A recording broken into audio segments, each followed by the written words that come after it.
अस्मत्गुरुसमारम्भां यतिशेखरमध्यमां लक्ष्मीवल्लभपर्यन्तां वन्दे गुरुपरम्पराम् ஆழ்வார்கள் வாழி அருளிச் செயல் வாழி தாழ்வாதுமில் குறவர்தாம் வாழி ஏழ்வாறுமுய்ய அவர்களுரைத்தவைகள்தாம் வாழி செய்யமறை தன்னுடனே சேர்ந்து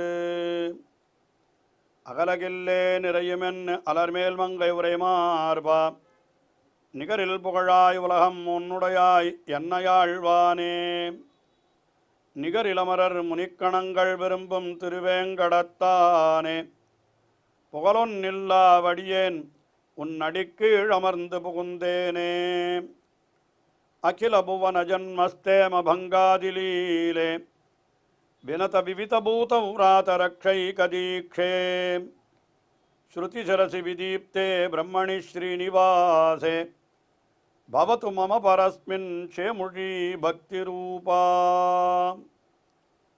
ஸ்ரீமான் வெங்கடநாதார்ய கவிதார்க்கிககேசரி வேதாந்தாச்சார்யவர்யோ மே சந்நிதத்தாம் சதாஹிருதி. திருவகீந்திரபுரம் என்கிற திவ்ய தேசத்திலே வேதாந்த தேசிகன் எழுந்தருளியிருந்த பொழுது அவருக்கு கருட பகவானாலே உபதேசிக்கப்பட்ட ஹயக்ரீவ மந்திரம், அதை தியானித்ததன் பலனாக ஹயக்ரீவன் வேதாந்த தேசிகனுக்கு காட்சி அளித்தார். அந்த ஹயக்ரீவ பகவானை துதித்து தேசிகன் அருளி செய்த ஸ்தோத்திரம்தான் ஹயக்ரீவ ஸ்தோத்திரம் என்று வழங்கப் பெறுகிறது. அதிலே இப்பொழுது 4வது ஸ்லோகத்தை நாம் பார்க்கிறோம். இந்த 4வது ஸ்லோகத்திலே என்ன தெரிவிக்கிறாரென்னால், அந்த வாசுதேவ மூர்த்தியானது எனக்கு காட்சி அளிக்க வேணும், அவர் என்னை ரட்சிக்க வேணும் என்று பிரார்த்தித்துக் கொள்ளுகிறார்.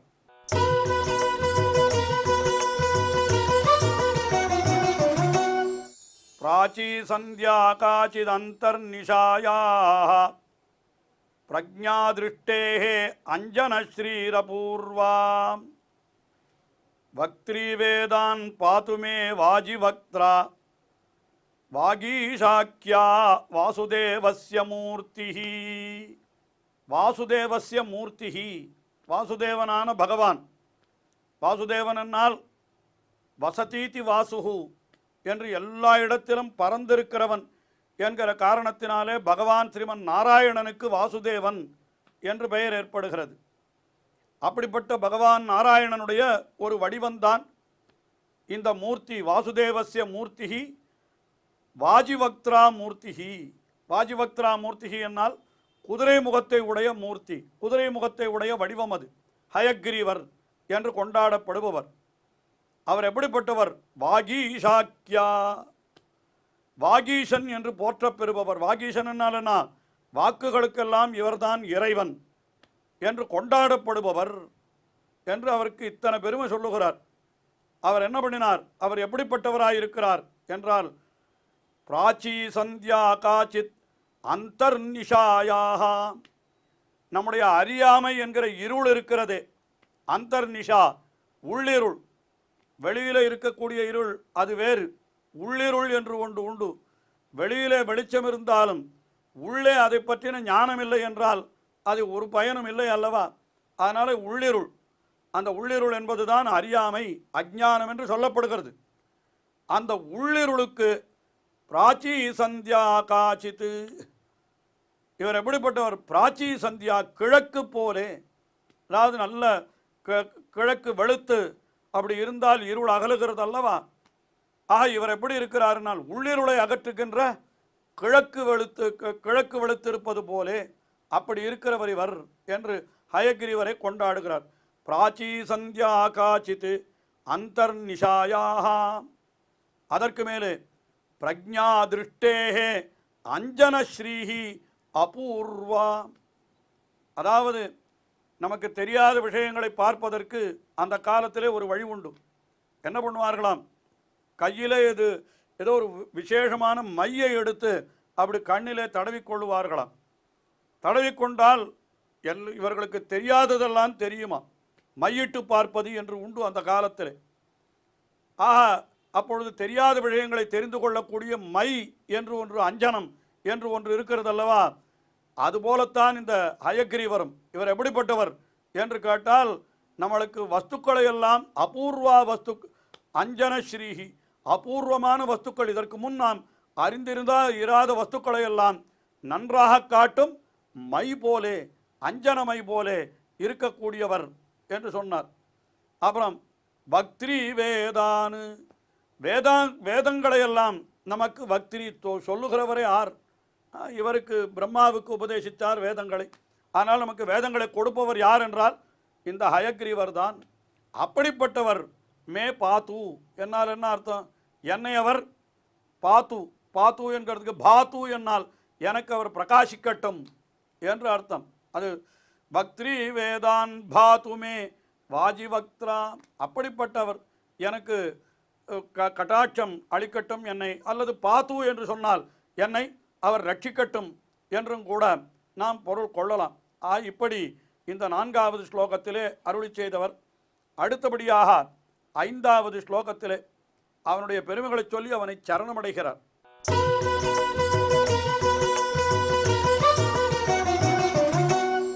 விசுத்த விஜான கனஸ்வரூபம் விஜான விஸ்ராணன பக்த தீக்ஷம் தயாநிதிம் தேகபிருதாம் சரண்யம் தேவம் ஹயக்ரீவம் அகம் பிரபத்யே. எம்பெருமான் எப்படி இருக்கிறான்? ஹயக்ரீவன் என்றால் விசுத்த விஜான கனஸ்வரூபம், விசுத்த மிகவும் தூய்மையான, விஜான கனம் என்னால் அப்படியே முழுவதும் ஞானமயமே ஆனவனாயிருக்கிறான். அப்படிப்பட்ட ஸ்வரூபத்தை உடையவனாயிருக்கிறான். மிகவும் தூய்மையாய் ஞானமயமான ஒரு ஸ்வரூபத்தை உடையவனாயிருக்கிறவன் ஹயக்ரீவன் என்று சொன்னார். அதற்கு மேலே விஜான விஸ்ராணன பத்த தீக்ஷம், ஹயக்ரீவனுக்கு உண்டான தனிச்சிறப்பே என்னன்னா நமக்கு நல்ல ஞானத்தை அருளுவது. அதில் தான் அவர் விரதம் கொண்டிருக்கிறார். என்னை வந்து சரணமடைவன் யாராயிருந்தாலும் அவனுக்கு நான் உயர்ந்த ஞானத்தை கொடுப்பேன். அதனால்தான் ஹயக்ரீவரை கல்வி கடவுள் என்று சொல்லுவதும் உண்டு. விஜான விஸ்ராணன பத்த தீக்ஷம், பத்த தீக்ஷம் என்னால் அதில் தீட்சை கொண்டிருக்கிறார், விரதம் கொண்டிருக்கிறார். என்னை வந்து சரணமடைவனுக்கு நான் உயர்ந்த ஞானத்தை கொடுப்பேன் என்று அப்படியே அவர் இருக்கிறபடியினாலே நல்ல விசேஷமான ஞானத்தை அருளுவதிலே விரதம் கொண்டிருப்ப, அருளுவதையே தனக்கு விரதமாக கொண்டிருப்பவர். ஏன் அப்படி கொடுக்க வேணும்னு நினைக்கிறார்? தயாநிதிம், மிகவும் கருணைக்கு உறைவிடமாயிருக்கிறார், தயைக்கு ஒரு நிதியாக அவர் இருக்கிறார். தேகபிருத்தாம் சரண்யம், பிராணிகள் தேகபிருத்தாம் என்னாலன்னா உடல் என்று படைத்தவர்கள் அனைவருக்கும் அவர் அடைக்கலமாய் இருக்கிறார். அவர்தான் போய் சரணமடைய வேண்டும், வேற யாரையும் நாம் சரணமடையக்கூடாது. ஆயினால் தேகபிருத்தாம் சரண்யம், அப்படிப்பட்ட ஹயக்ரீவன் தேவம் அகம் பிரபத்யே, அப்படிப்பட்ட தேவனான ஹயக்ரீவனை நான் சரணமடைகிறேன். ஞானத்தை எல்லாம் கொடுப்பவரே அவர்தானே.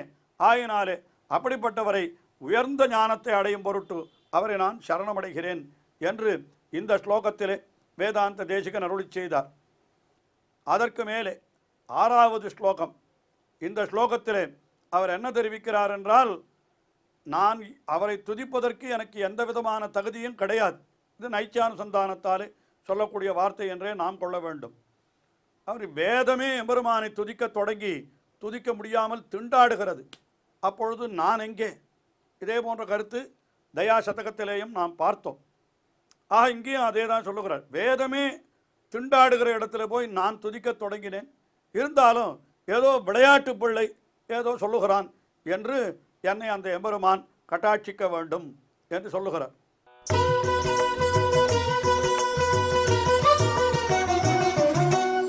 अपौरुषेयैरपि वाक्प्रपञ्चैः अद्यापिते भूतिमदृष्टपारां स्तुवन्नहं मुग्ध इति त्वयैव कारुण्यतो नाथ कटाक्षणीयः. अपौरुषेयैरपि, வேதத்தை சொல்லுகிறார். வேதத்திற்கு என்ன பெருமை என்று கேட்டால் அபௌருஷேயம். அபௌருஷேயம் என்னாலன்னா ஒருவராலே பண்ணப்படாதது, ஒருவராலே இயற்றப்படாதது.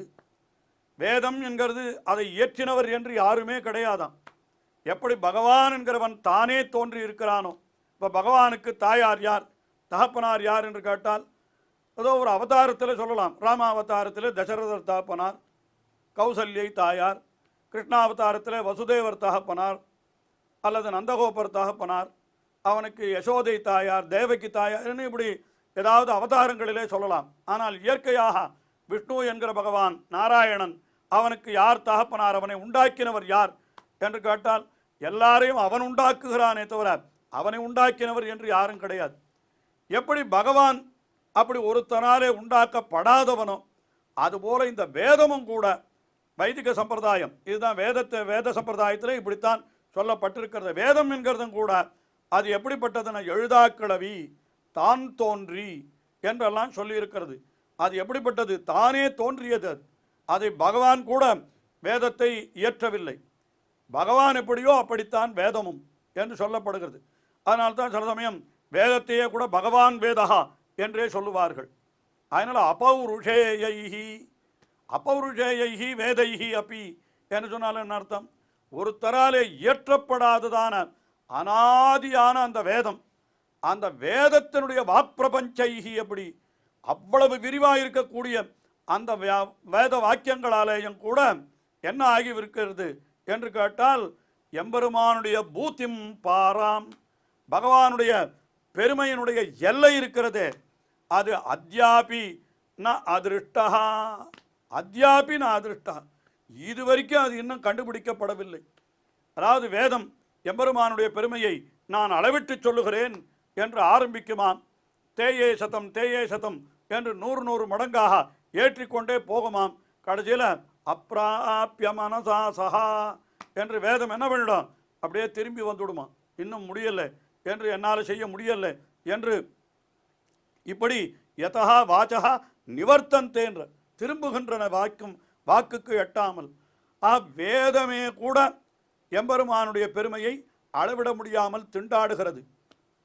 மிகவும் சுருக்கமாக திருமங்கியாழ்வார் நான்மறைகள் தேடியோடும் செல்வன் என்று ஒரு பாசுரத்தில் மிக அற்புதமாக அருளி செய்து விட்டார். இன்னும் தேடிக்கொண்டிருக்கிறது, வேதங்களாலேயே கண்டுபிடிக்க முடியவில்லை எம்பெருமானுடைய பெருமையினுடைய எல்லையை. அப்படி இருக்கிற பொழுதோ நான் என்ன பண்ணுகிறேன்னு கேட்டால் ஸ்துவன்னு அகம், அந்த எம்பெருமானுடைய பெருமையை துதிக்க நான் முற்படுகிறேன். வேதத்தாலேயே முடியாத காரியத்தை நான் முடிக்க முடியுமா என்று கேட்டால் முடிக்க முடியாது தான். உடனே என்ன, இவன் தன்னால் முடியாத காரியத்தை செய்கிறான் என்று என்னை எள்ளி நகையாடாமல் என்ன செய்ய வேண்டும், முக்தஹா இதி, ஐயோ பாவம் சிறு குழந்தை, தன்னால் முடியாது என்கிறத கூட தெரியாமல் நம்மிடத்தில் இருக்கிற ஈடுபாடு காரணமாக இவன் இப்படி செய்கிறானே என்று நீ என்ன பண்ண வேணும், இதி துவயாயேவ காருண்யத்தோ நாத கட்டாட்சணீயா. அதனால எம்பெருமானே என்ன பண்ண வேண்டும், ஹயக்ரீவனே உன்னாலே, உன் கருணையினாலேயே உன்னாலே நான் கட்டாட்சிக்க தகுந்தவன். உன்னுடைய கருணைக்கு இலக்கான். சிறு குழந்தை தவறு செய்தானால் அதை யாரும் பெரியவர்கள் பொருட்படுத்த மாட்டார்கள். ஏதோ சிறுவன் பாவம் தவறு செய்து விட்டான் என்று. அதுபோல் நானும் இப்பொழுது தவறுதான் செய்கிறேன். என்ன தவறு, வேதங்களாலே கூட எண்ணி முடிக்க முடியாத ஒரு காரியத்தை நான் துதிக்க தொடங்குகிறேனே. நினைக்கவே வேதங்கள் நினைக்கிறதுக்கே முடியாத காரியங்களை நான் நினைப்பது மட்டுமல்ல, அதை துதிக்கவும் தொடங்கிவிட்டேன் உன்னுடைய பெருமையை சொல்லுவதாக. ஆனால் இது உண்மையாக ஆராய்ந்து பார்த்தால் முழுவதும் அறியா சிறுவன் பண்ணக்கூடிய காரியம் இது. அதனால் ஏதோ அறியாத சிறுவன் தவறு செய்தான் என்று எண்ணி என்னை மன்னித்து நீ என்ன பண்ண வேண்டும், உன்னுடைய கருணை கலந்த கட்டாட்சங்களை அடியனிடத்தில் பொழிந்து அடியனை ரட்சித்தருள வேணும். அடியன் செய்கின்ற இந்த பிழையையும் நீ பொறுத்தருள வேணும் என்று அந்த ஹயக்ரீவனையே பிரார்த்தித்துக் கொள்ளுகிறார் இந்த 6வது ஸ்லோகத்திலே என்று பார்க்கிறோம். தொடர்ந்து ஹயக்ரீவ ஸ்தோத்திரத்தில் இருக்கக்கூடிய ஸ்லோகங்களை அனுபவிப்போம். ஸ்ரீயக்காந்தாய கல்யாண நிதயேர்த்தினாம் ஸ்ரீவேங்கட நிவாசாய ஸ்ரீனிவாசாய மங்களம். ஸ்ரீமத் சுந்தர ஜாமாதர் முனிமானுசவாசினே சர்வலோக நிவாசாய ஸ்ரீனிவாசாய மங்களம்.